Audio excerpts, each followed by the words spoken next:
This is RealAgriculture.com Seedpod, the podcast that gives you insight into the Canadian seed industry.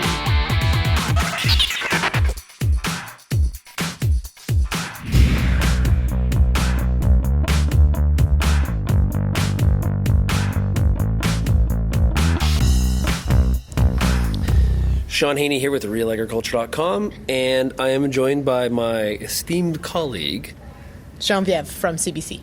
No, wait, that's my cover. Lyndsey Smith, editor of RealAgriculture.com. Well, it's great to have you here.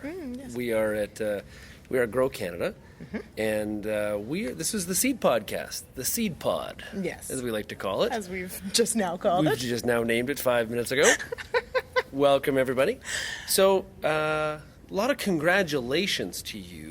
A lot of people saying, "Hey, I read that," and I have taken credit for none of it. It is completely you. This editorial you wrote about the Ontario provincial government bullying. Yes. This neonic issue forward. Essentially, pretty much, closely, as much as you possibly can, banning neonics. At least it appears that way. Well, yeah. So we're going to call it a near ban. It's not really a ban, although if you make something difficult enough to access, it's like a ban. So to recap for those who don't know, so by 2017, the Ontario government aspires to have achieved an 80% reduction in acres of corn and soy fields planted using neonics. So it's an aspirational goal, right, which I guess means, hey, please, can you try? But there's not really any fallout if you don't. I'm not really sure. At the same time, they very quickly put together a consultation process, and I'm using air quotes, though you can't see them. The consultation process, it 3 in-person meetings, one in London, one in Toronto, and one in Kingston. Really hitting home where the corn and soy acres are. Yeah. Toronto, yes, grows a lot of corn and soy. So they're having this consultation process, although there is a discussion paper that's been put together that sort of lays out, I think, what really the regulatory system is going to look like. They want this put together and hammered out by July 1st, so it's in place for 2016 orders and these sorts of things. And as I've been just so many phone calls and so many discussions. The grower groups within Ontario are ticked off. They feel that they're being really rather railroaded on this, and regardless of what they've said or evidence to the contrary or proof even that PMRA has shown that improvements that farmers took on this past year have at least played a role in reducing bee deaths already. I'm not saying that's all there is at play here. It was a very different spring than past years, but obviously played a significant role.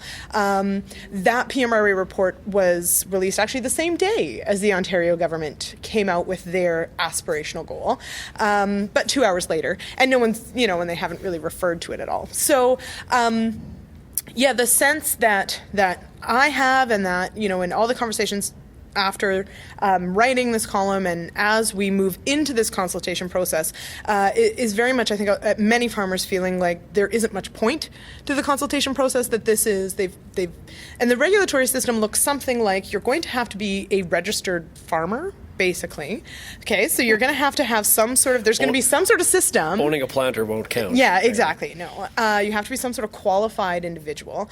There's going to be, you have to actually have sign off by an agronomist or somebody else to actually say that, yes, you've been through the integrated pest management program, and yes, you do in fact need this.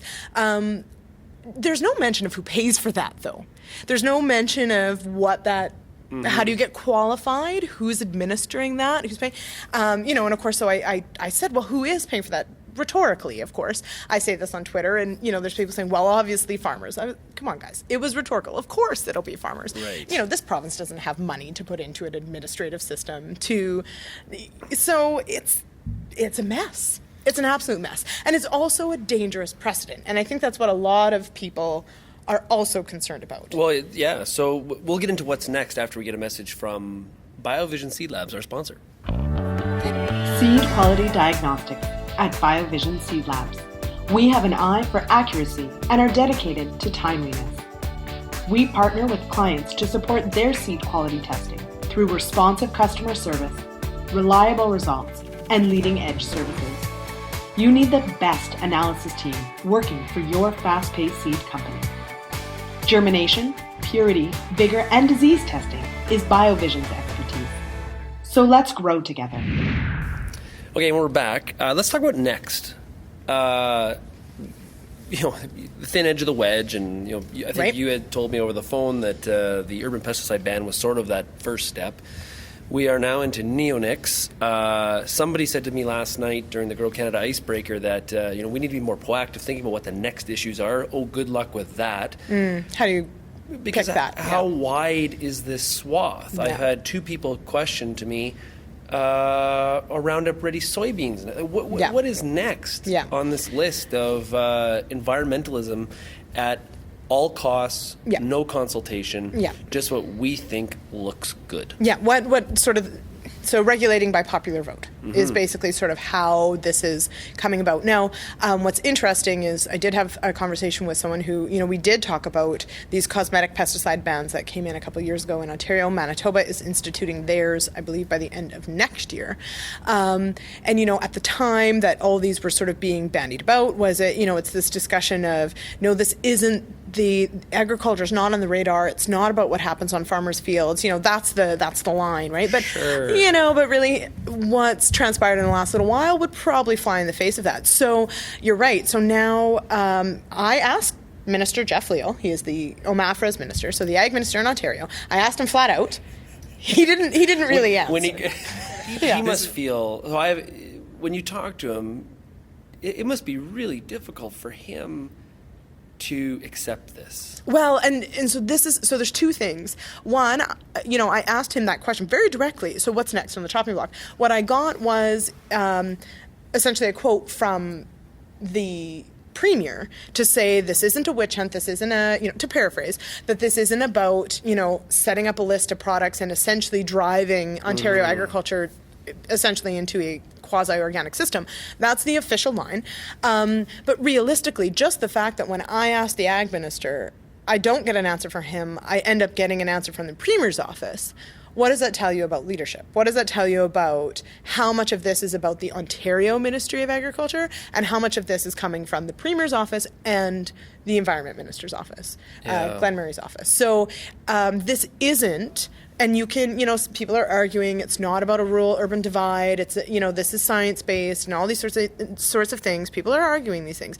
But you can't tell me that this is OMAFRA coming together and saying, let's do this together. We understand what's at stake and all these sorts of things. This is not coming from a place of understanding and from wanting to change things. This is top down. For somebody that was Ag Minister, being Kathleen Wynne, which we will not make any jokes about because we've already told them all, it's somewhat ironic that this is her position after spending time in that role. The other thing is, too, is that the same people that support Wynne in this decision are the same people that say that Stephen Harper doesn't listen to his constituents and just does whatever the hell he wants. Right. Well, we can pick and choose when it works in our favor, apparently. I think that is just politics. And in fact, one of the people who called me out about this, saying I'm wrong on this, that this isn't, Ontario bullying farmers, or it's not, the Premier's office bullying the Ag Ministry, or pushing this through, then deflected and said it's because we haven't on a federal level had leadership on this, to which countered, if you want the feds to take leadership on this, if we look at the issue nationally, Ontario's the odd man out. Oh, totally. So if you want a near ban or a ban or whatever you want to call it, if you want regulation of these products, but you wanted a national strategy, the national strategy wouldn't work in your favor. Yeah, there's a lot of beekeepers outside of Ontario, specifically ones in Alberta, that want to be so disassociated with the Ontario Beekeepers Association. We do not share the same viewpoint. We do not share the same values. We're not joining this lawsuit. We're not, and none of this. Now, but what's What's interesting, and this is, I mean, it is unfortunate, and it's going to get very messy before it gets any better, that even within Ontario and within Ontario's honey and beekeeping industry, there's already a divide right down the middle. So the Ontario Beekeepers Association has had pretty significant members leave. They're forming their own association and are disassociating That'd be themselves the very Canadian thing to do. Yeah, it's like, you know what, we just don't agree, and I'm sorry that we don't, but we're just going to make our own, and we'll just hang out. No, but I get where they're coming from. They don't feel that that organization represents them anymore. It's a very divisive issue. Yeah, and so they're moving on. So, it's only going to get uglier, really. So farmers heading into planting in 15 and 16 and beyond really have to deal with the fact that are we able to use these seed treatments to protect our crop? Well, and so this is one of my other points that I'm probably going to tackle in some other way as well, either a column or something, is because realistically, policy gets put into place that we don't love all the time. And you've got to deal with it, right? So I'm not saying that, ag rolls over and throws up our hands and says this is happening. But realistically, what I don't see in any of this discussion is if you're going to take a tool that I'm using away, and my yields drop, or I have an infestation, or I have right? So let's say I go through the risk assessment and I don't necessarily meet the threshold, but then I do end up with, even if it's a 10% yield loss or something that I can measure, let's say, there's absolutely no language, there's no acknowledgement, there doesn't seem to be any sort of support system in place to say, we recognize there's a trade-off here in what you're doing. And so, here's how we're going to figure out how to compensate, those sorts of things. None of that. So that to me just speaks volumes to the complete, they're governing on ideals and not on practicality and not on how and I don't care if it's agriculture or not, but obviously this is the industry it is, how complicated these things are. And, in talking with some farmers, these products have done amazing things for them. And yes, now this is the other thing. There have been tons of farmers, and OMAFRA pushed really hard to get side-by-side fungicide only and neonic trials side-by-side so we could refresh the data, so we could have current in-field, 100 locations data to say, what's the difference? But 1 year isn't enough. So even if this year, even if the strip trials come out grossly in favor of using neonics or the other way, it's still, I wouldn't say, is enough.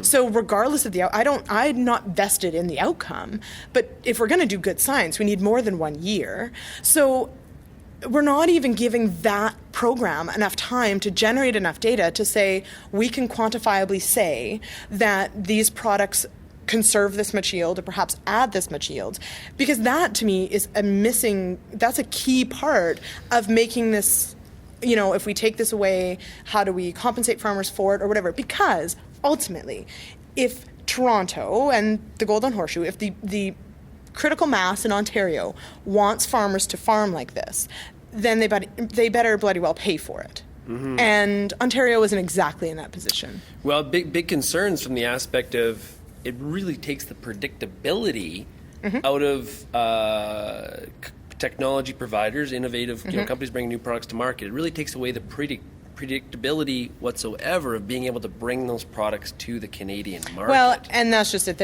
We're looking at a big chunk of acres, very valuable crop, huge industry for Ontario and for Canada. What signal does this send to the business side? Well, we heard, and we heard Brian Mulroney talk this morning at Grow Canada here about leadership and how he was talking about more in reference to trade, but leadership is sometimes about grabbing people by the scruff of the neck and just fixing it. And Ontario is really in a situation now from an ag relating to the government standpoint is really in a really tough spot. It's going to be interesting actually, since in this case we don't trust the regulatory system that is tested. Apparently. Right? That's what it really appears. in the next time there's a food safety scare, as somebody was telling me last night, then they're going to reference about how strong our regulatory system is, and we should trust it. You can't have it both ways. No, you can't. Yes, and so someone today, likened this to, Andrew Campbell wrote his own column, sort of from the farmer perspective of where he sits on this, and sort of likened this to saying, if we're going to change regulations based on perceived risks and these sorts of things, then we should be banning alcohol, and we should bloody well be banning wind turbines, which of course then somebody brought up, Health Canada says wind turbines are safe. Well, Health Canada also came out with its same saying that the bees did a hell of a lot better this year. So do we listen to Health Canada on one side but not on the other?